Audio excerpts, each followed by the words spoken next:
Wait, not even Emily has merch? Not yet, but she will.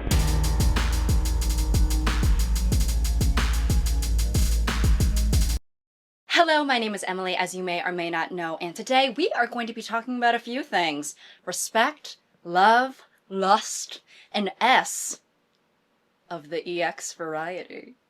Sex. We're going to be talking about sex. I think most of us have heard of the name Sigmund Freud, right? Everybody's favorite mama's boy. And there's some theories that maybe don't resonate with the general public quite as much. I would say, for me personally, I don't want to F my dad. I have neither the desire or the capacity for it. However, he does have one theory where he kind of ate. He did his big one with this. In the 1900s, he coined the theory, the Madonna Complex. And now, because I don't want to get demonetized if I keep repeating that word over and over, the more YouTube-friendly version is the Madonna Mistress Complex. So I will be saying that instead, so I can sleep easy at night. So this theory can be described as the belief that men view each woman as either completely innocent of sex desire and promiscuity or completely guilty because of her participation in such activities.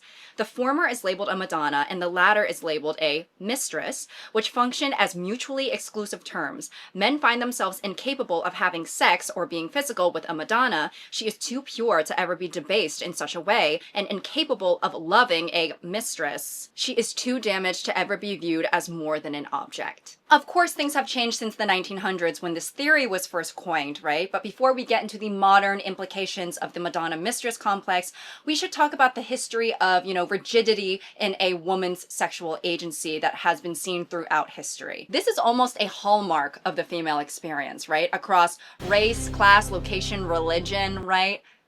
Slut shaming has gone global. Oh, and it's been global. Throughout history and now, women were denied the freedom to be promiscuous and respected at the same time. If you were a woman and you were horny, no, you weren't. That's why people treat a woman's virginity like the most precious thing on earth, right? Because once you lose that, oh honey, it's all downhill from here. This is from a blog post in 2024. What does it all mean? So why do so many women today choose to throw away their virginity like hot garbage? The answer is likely multifaceted, involving a mix of societal change, personal freedom, and evolving cultural norms. Some see it as an empowering rejection of patriarchal values. A huge mistake. I'm sure this is not new information for you all, but for decades and decades and decades, for a woman to have a fun sex life was to also make yourself a social pariah. And let's just say back then, I'm not so sure that the sex was worth the societal condemnation, right? I mean, I have a hard time believing that the men back then were prioritizing the female orgasm. I'm not even sure if they knew it existed. People were and are hyperfixated on that hymen, right? Forget about your heart, body, and soul. What we care about more is that thin little membrane that can break even if you're horseback riding or playing gymnastics too hard. That's not how you say it. Whatever. Engaging in sex even once could desecrate the ideal Madonna. So women were really only able to be assigned to two archetypes, right? The pure woman exempt of sin, or the tainted vixen witch who should be wearing caution tape as a belt. We shouldn't be doing this. I don't care. Turn this debauchery off! What the f***? Watch your language. Whore. Oh my god. Proper women who make good wives do not engage in such eroticism, no matter how much it makes certain areas of your body tingle. I say keep it on and rewind it. Play it as many times as you can. Slow-mo. Volume up. Who are you? A s***. Duh. Oh, don't we know it? Wow. Make your choice now! What choice? Are you going to be a proper lady and a good wife who sufficiently serves her husband and the patriarchy? Or are you going to be an abhorrent 24/7 spread-eagle nymphomaniac, heart beating with nothing but lust and sin? Oh my god. Make your choice now! I mean, there's no in-between? No, not really. And of course, this is a gendered double standard. We all know this. I think we're all pretty aware of the fact that when men have sex, the reaction is a little more like, such a charmer. That's my boy. What a role model. I wish I could sleep with him. You should really keep that to yourself. Oh, good heavens. Uncouth. That was just uncouth.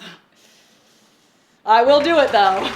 Whereas if a woman has a lot of sex, then the reaction's more like, Shame! Burn her at the stake! That cavernous tunnel should be reserved for birth only! cavernous. Both the Madonna and the mistress serve their purpose to the man, right? The Madonna being the dependable wife and mother to commit to and essentially own. The mistress being something disposable to desire, consume, and use to fulfill the man's innate desire. Which, of course, that desire is only innate to men. It's not like women have an organ full of nerves that almost seems specifically designed by God to say, hey girl, have fun while you're down there. Historically, a woman's worth was almost exclusively tied to how good of a wife or mother she could be. And what constituted a good wife is how she serves, listens to, and supports her husband, right? Because behind every great man is a great woman.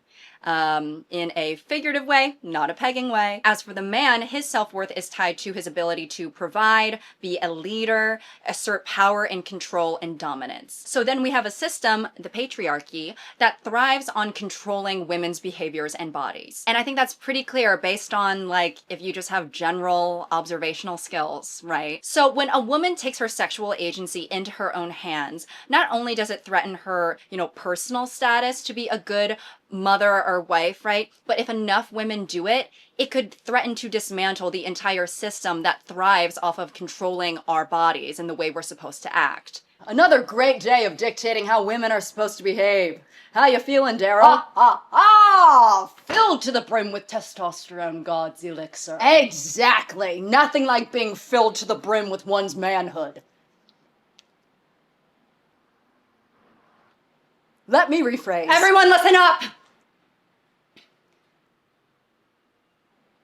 Oh, it's a woman. We don't listen to women, honey. I have a weapon. Lipstick is not a weapon. I have a gun. So do we. It's America, sweetie. Well, I also have this. Oh, good lord. What are you doing with that thing? I'm gonna take my own pleasure into my own hands. I swear to God I'll do it. No! You'll destroy everything we've built. You're a woman.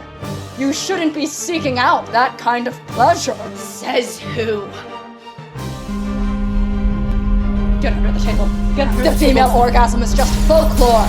Just like female pooping and farting. And that's where you're wrong, because I've been crap dusting this whole time.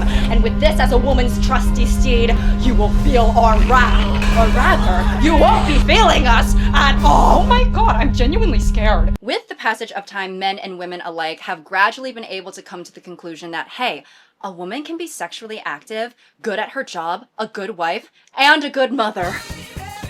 But even with the progress we've made, the Madonna mistress complex still exists within the strides of liberation. It's the gift that keeps on giving. For example, I have seen multiple TikToks that demonstrate this complex, and I don't even think people realize they're doing it.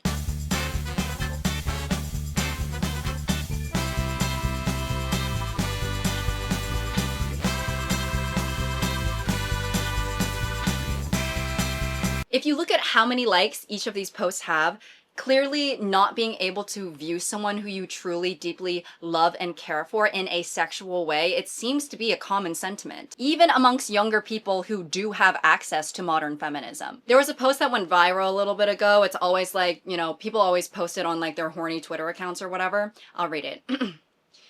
You know I respect you, right? Yeah? Why? Because when I get there, it's gonna look like I don't for a couple of minutes. Again, listen, not meant to be, I don't think this person wrote this text being like, yeah, this is gonna be, kind of a callback to a Freudian theory from the 1900s. But it is indicative that it's like, there are some types of sex that's reserved for a woman that you don't respect. Another modern example is a scene from Modern Family, and Phil, I love ya. But it's still an example nonetheless. So if your wife is so beautiful, why are you here with me? Because I respect her too much to do to her what I'm going to do to you. Oh, jackpot. Then, of course, there are the lyrics to the hit song Promiscuous Girl. You expect me to just let you hit it, but will you still respect me if you get it? All I can do is try, right? Give me one chance. So that wasn't a straightforward yes. So it seems that throughout the decades, though we have made progress, I don't think that you know, the progress we've made is completely an illusion. But we still haven't been able to conquer the idea that sex for a woman is demeaning, right? That it's something done to a woman as opposed to something she participates in. I think this also plays a large role as to why some men are able to view sex as a purely physical thing and don't have to insert any emotions into it whatsoever, whereas stereotypically, women like to have an emotional connection in conjunction with the physical intimacy. And obviously those are stereotypes. This isn't to say that women don't seek out casual sex or men don't seek out an emotional connection. I mean, me as a woman, I don't always view sex as an emotional thing. Sometimes I just view it as a rodeo. But when men are conditioned to not be emotional and view women as sexual conquest, it can be a very easy path to go down, you know, not being able to combine emotions and sexual pleasure, thus creating that mental separation relating to that of the mistress and the Madonna. A lot of men can't see a woman as the mother of the kids, the nurturing, the stay-at-home good girl, and the sexy vixen that's going to rock his world in bed. She's one or the other. That she can't makes be sense. both. Yeah. They call this the Madonna complex in psychology. It's like, it's actually hard to take somebody that you love, not just the body, like the person inside the body that you love and cherish and care for, and bend her over and hard. It's really hard to do that to the mother of your children and your sacred wife. Do you understand? It can be. For a lot of people who are in long-term relationships, no matter their gender, right, it can be a challenge to keep the spice or the spark that you had in the beginning of the relationship when you were, you know, humping like pubescent bunnies that got into someone's dedicated Viagra cabinet. And that's due to many things, right? Falling into routine, shifting priorities, you know, starting to cultivate more of an emotional intimacy rather than just a physical one. But the Madonna mistress complex could also play a role in this because it demonstrates, you know, the inverse relationship some people have with respecting and caring for someone deeply versus wanting to rip all their clothes off. For example, when it comes to motherhood, which is intertwined with the image of the Madonna, there are instances where men are less attracted to their wives after childbirth, which is supposed to be one of the most respectable things a woman can do. And of course, there are many contributing factors to a decreased sex life post-childbirth, right? And this can come from both genders, right? There's changes to your body,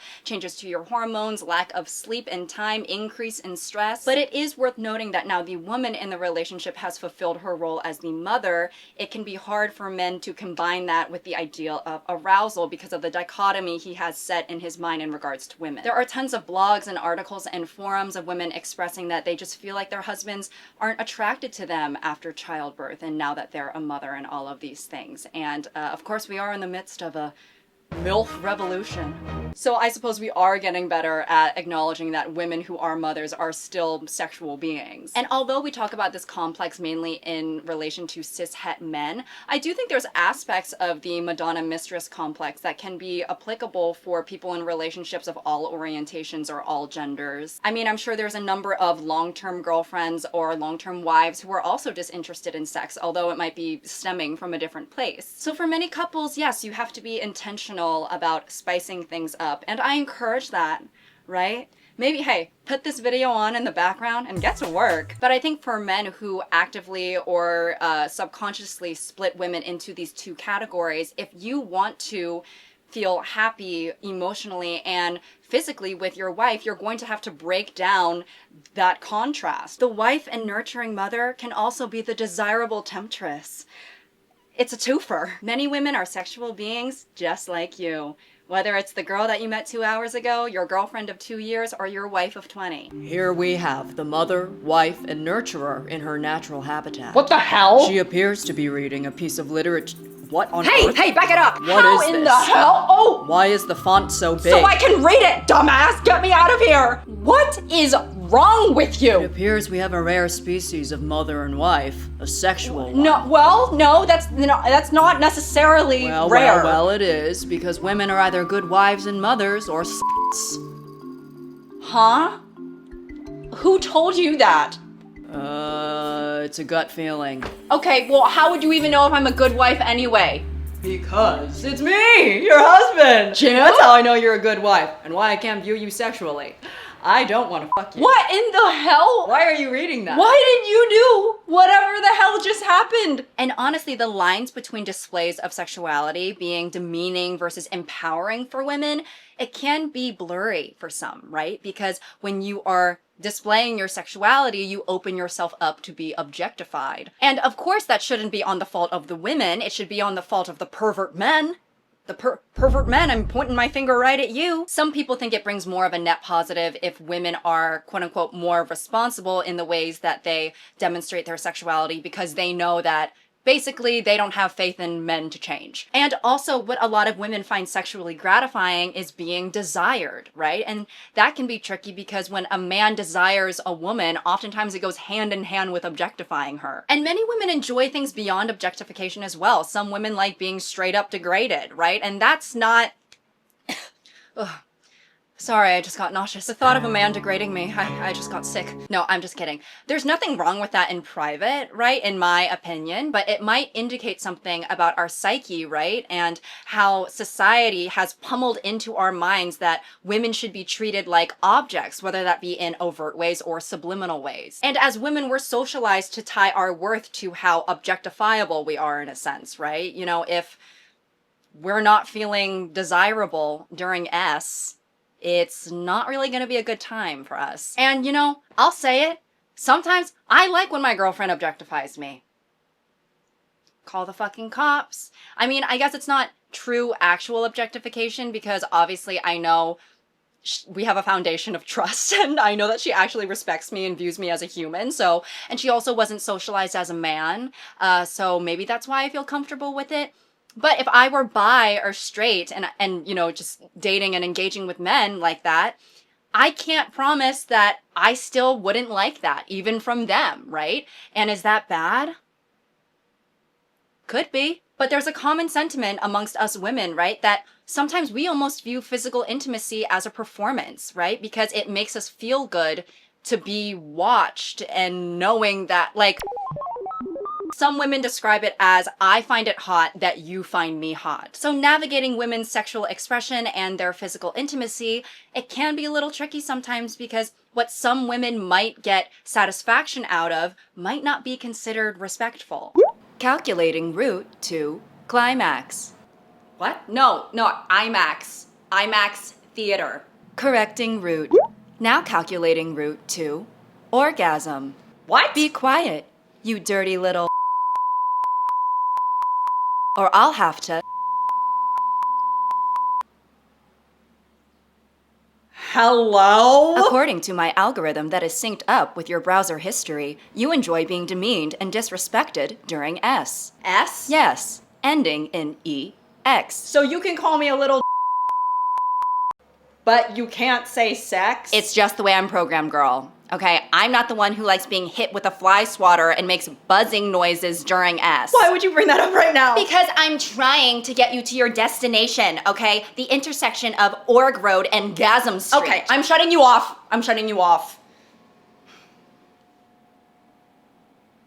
Oh, I feel weird now. So because of all of this, there seems to be no right way to express your sexuality as a woman, right? Because anytime you do that, men will be able to view it and kind of just do what they will. And this is nuanced. There's validity to both sides of the argument, like with most things, right? But there's sort of this new modern version of slut shaming where we accuse other women of catering themselves to the male gaze. And it's almost this woke way of slut shaming. You know, why are you showcasing yourself in a provocative way to indirectly or directly appease men? A respectable woman wouldn't do that. You're setting us back. And this ideology heavily relates to the Madonna mistress complex, right? And it seems to be a thin line, right? Sometimes people go way over it, but then other times there's this sort of teetering, and that's where a lot of the discourse lives. Thinking about women who go way over the line, right? Someone like Bonnie Blue comes to mind. I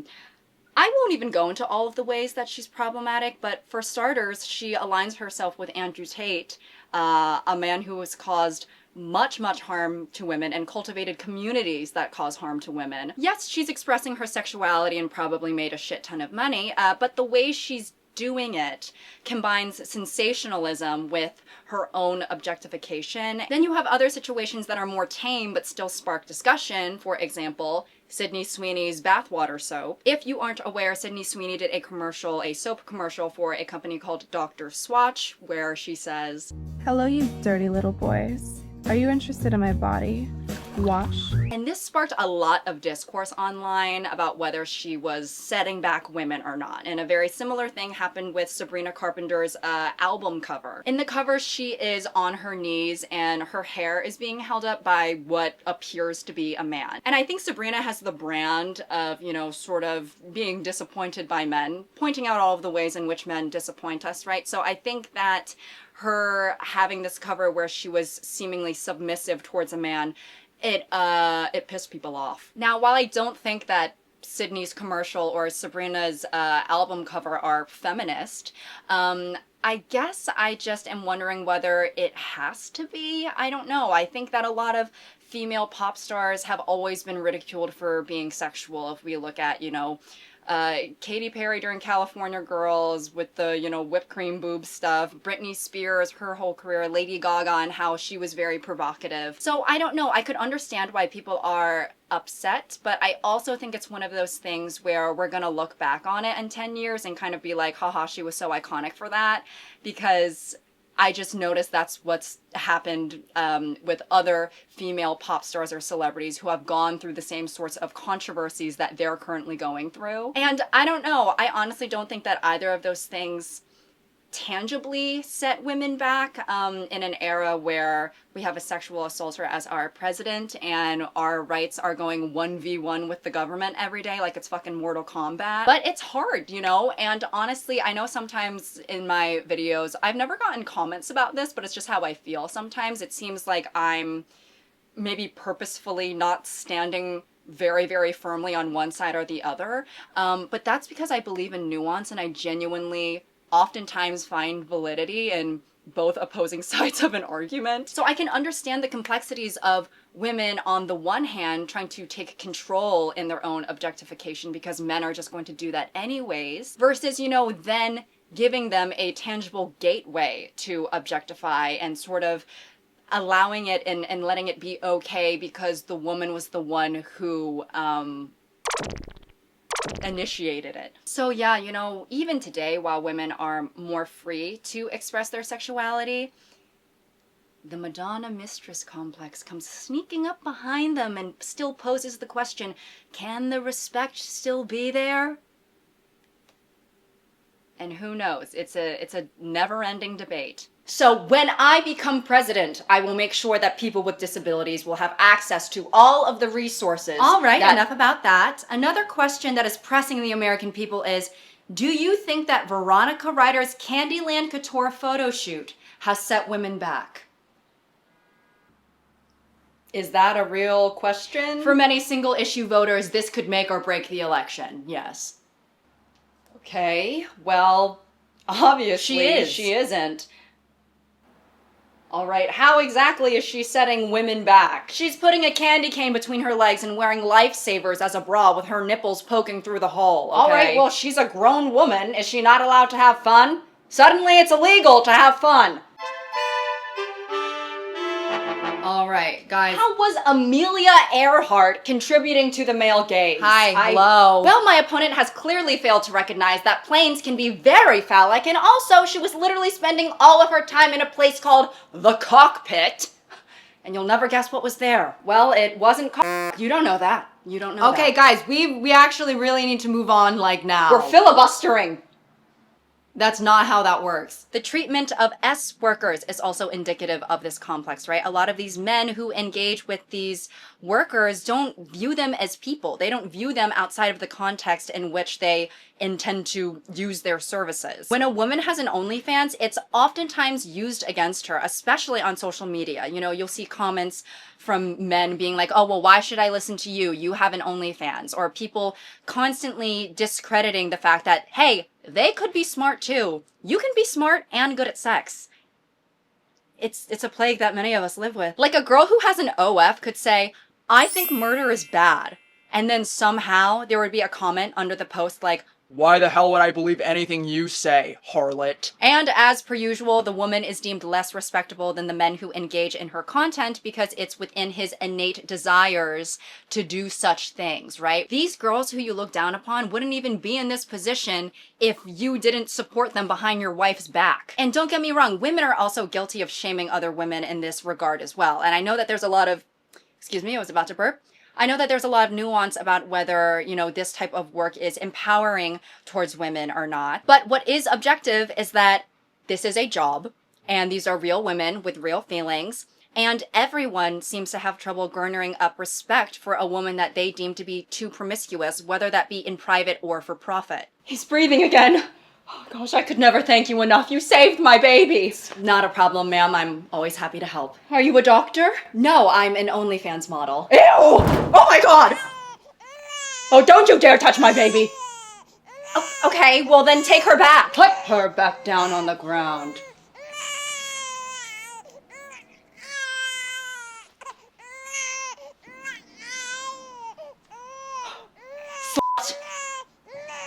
So yeah, it's always interesting to see how as feminism evolves, how certain things stay the same, and how although we have made progress, there's ways that we're also stuck still, which is awesome. So let me know in the comments, do you guys know any sluts?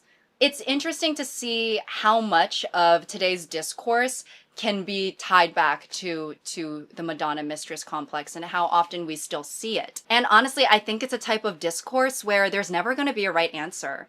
I think everyone just has to be themselves and do what they believe in. Okay. Anyways, thank you for watching today's video. I hope you all enjoyed it, and until next time. I don't care. Calculating route to climax.